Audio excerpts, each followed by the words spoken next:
Hello again. Welcome to Thursday's lesson. Yes, I switched my location from the last lesson because it was getting hot out there. So we are now in my living room. We are going to be doing two-digit addition with regrouping today. I really hope that the first side of the packet is completed. That's just going to really help them with their practice. Again, I didn't have any specific days on that. That's a lot. I definitely don't want all of that being done on one day because you're going to get a frustrated child for sure. That's a lot of work. But just doing a couple, like a row a day or something like that would be great. So that same thing applies with this side. Again, I'm going to do the first couple, ask them to do a couple with me, and then you can decide to have them do one row or two rows today, and then maybe two rows another day or something like that.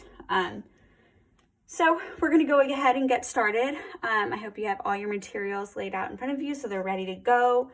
Your counters, your number line, your whiteboard, things like that, just so they're ready. So again, this is going to look very similar to Tuesday's lesson, except indoors. So we're going to start with the first problem. We have 35 plus 57. So 35 plus 57. Okay. I'm going to use blue to put my line down the middle, split up my problem. Hopefully, after all those problems last week, they kind of have this part down, doing it on their own right away, the first thing they do. So 5 plus 7, this is a bigger number, and this means we are going to have to regroup.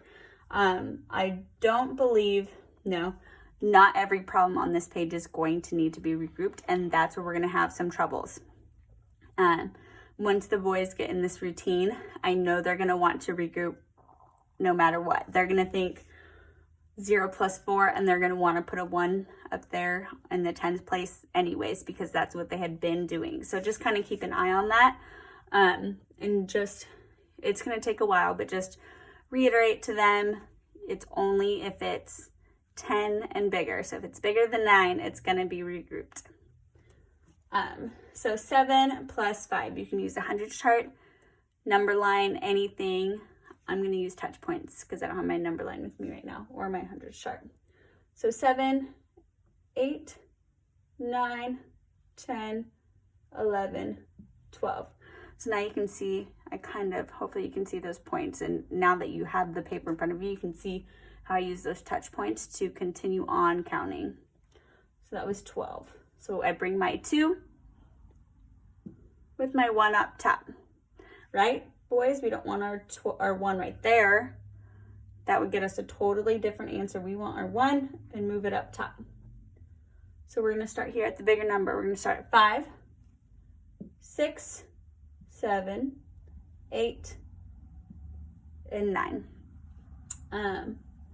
Another thing I see a lot is they will forget to count that 1 up top. They'll count these 2, but will almost always forget to count that 1. So again, this day mainly, I know last week we had done that before in class, but this one with regrouping can be a little bit confusing. So again, please communicate with me and let me know how this lesson goes for them. If it's, you're at the end and they're still forgetting about that 1 or counting it or wanting to regroup anyways, please let me know, and we can do an extension of this week onto next week. Just because I want to make sure they have this down before we continue furthering or progressing, I guess. So our answer should be 92. All right, let's look at another problem, the second one. All right, we have 31 plus 99. 31 plus 99. I'm going going to put my line down the middle. First thing we do. 1 plus 9. Oh, I'm going to start at 9. So if I was on a number line or had a hundreds chart, I'm going to start with the bigger number, which is 9. So I'm going to go 9 and jump to 10. So my answer would be 10. Did I put it right there? Nope, I don't, right? I have to bring this 1 all the way up here to the tens place. So now I'm going to do that again. I'm going to start with my 9. 10, 11, 12, and 13. We can't forget about that 1 up there. This is also where they'll get confused is, I mean, they can. They'll want to put the 1 up here because it's a 2-digit number. If they can, it doesn't make a difference because it's still going to end up right here, but they don't have to. All right. Next problem, boys. I want you to try this one on your own. I'm going to go ahead, write it on the board. It's 34 plus 35.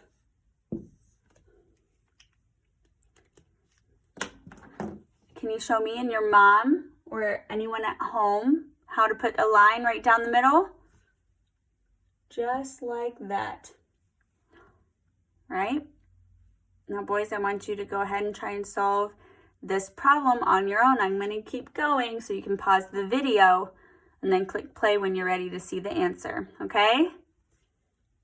5, 6, 7, 8, and 9.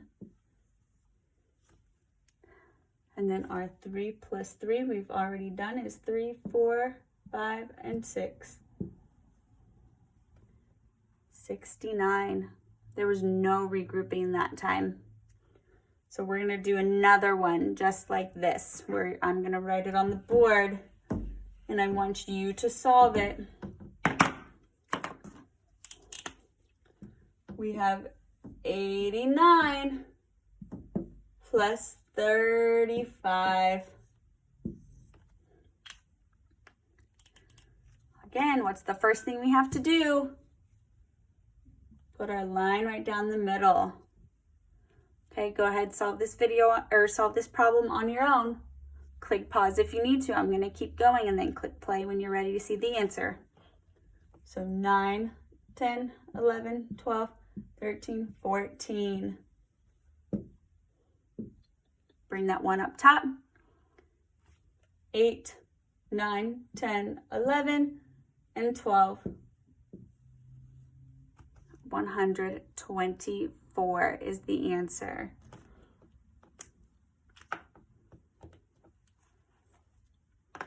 All right, so we're going to go ahead and do one more.